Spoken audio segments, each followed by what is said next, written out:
Audio Jungle.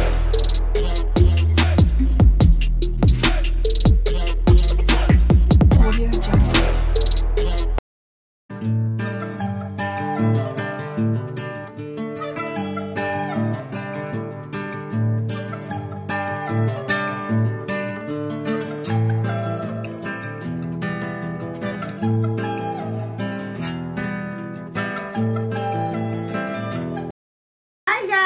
Hello guys, ayan na.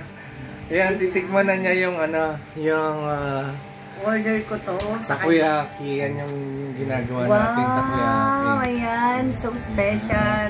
Dalawa yan guys. Ayan. Tatlo yan actually. 3 box. Kaso, pinamigay ko na yung isa sa aking friend sa baba. Yes, first time ko lang guys na nakapunta dito. Ayan. Parang hirap na mapay. Parehas lang yun ng magkaiba pala ng flavor. Magkaiba ng flavor. Ay, ano yung flavor nitong isa? May nakasulat na ito shrimp to. Shrimp, yan. itong isa? Octobits, octopus. Octobits. I hope mag-order kayo dito. Napakasarap nito. Nako. Long time na rin friend na hindi nagkita. Napaka-tagal na. Ayan.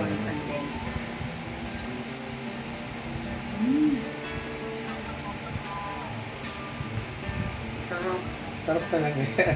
Sarili kong menu. Magkano naman to, friend?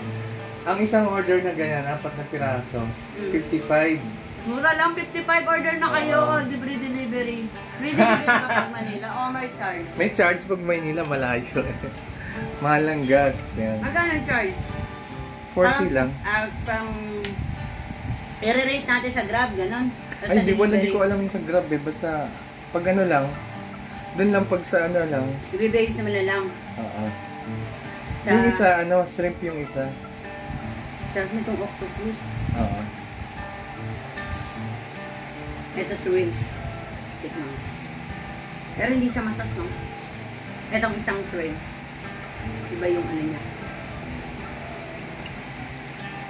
Panalo. Hindi, pag nag-ano ka kasi niyan, pag nag-business ka niyan, hindi yung price ko ang susundin mo, dapat mas mataas. Binabaan ko talaga yan sa napakadami niyang Oo. Kasi yung cheese niya. Special talaga, chef ka talaga, best. Oo. Ayan. Ayan, maganda rin siyang kain sa ulam dito. Ginawa. Thank you.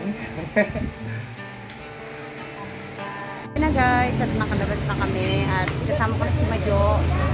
Ayan guys, kami papasyal today. Papasyal. Tagalog. Ayan. Punta kami sa Calcimar.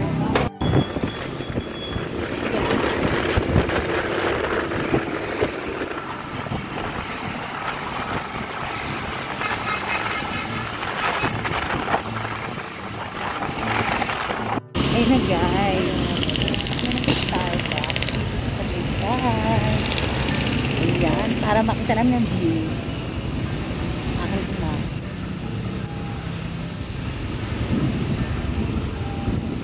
And welcome to Tagaytay. Parang Greece yung hotel. Ayan guys, para tayo nasa Baguio lang.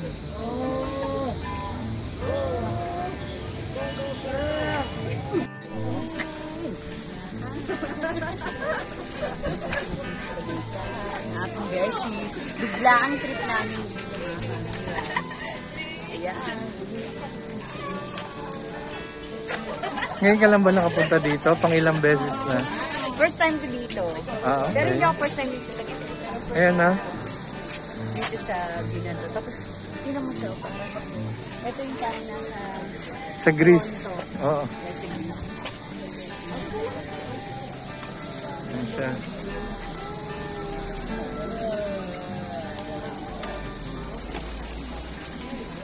Ginabi na kami. Naharap kami ng mga hindi na kami mahuli bago dumating dito. Umalis kami din ng mga trip namin 3 p.m. sa Magtagaytay. Nandito na kami sa Tagaytay. Kami ni Frenny. Ayan na si friend. Ayan. Nandito nakarating naman kami sa Tagaytay. Hoy, ang problema gabi na. Halos wala na rin kami makita. Saka over wala na yung naglubog na yung sunset, nagsunay maabutan. Sad to say na hindi namin naabutan. Pero anyway, andito naman kami sa Tagaytay. And pabalik na rin kami ng Manila, mga ka-Amiras. Dito kami. Dahil ginabi naman kami at wala naman kami magagawa, kaya nandito na lang kami sa Kulets. Ayan. Yan, sa Kulets. Ayan, favorite na tindahan ko ng mga buko pie. Wala na naman kami na pala. Then, bibili na lang kami dito. Pwede mag-video. Ayan. Nasaan na yung Kulets? Ito yung buko pie. Yan yung favorite ko. Hey, Beshi, pasok ka na. Oh, yung video na kita. Ate, magkano ang Kulets? Ha? 250. Tamo, mura lang dito yung mga pasalubo. 250 lang. Ay ka naman, ate.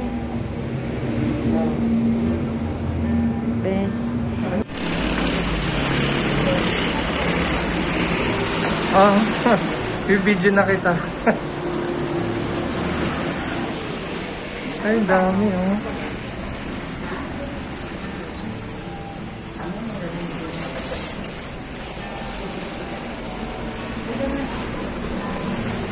Oh.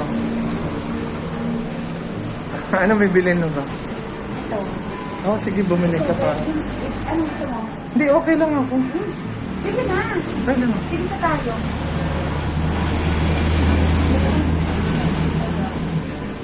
Guys, ang bigla ang lakad na aking friend dito sa Tagaytay.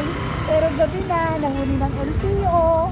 Tapos, ayan, 3 PM kami umalis doon. Tapos wala na, pauwi na kami ng Manila. Grabe.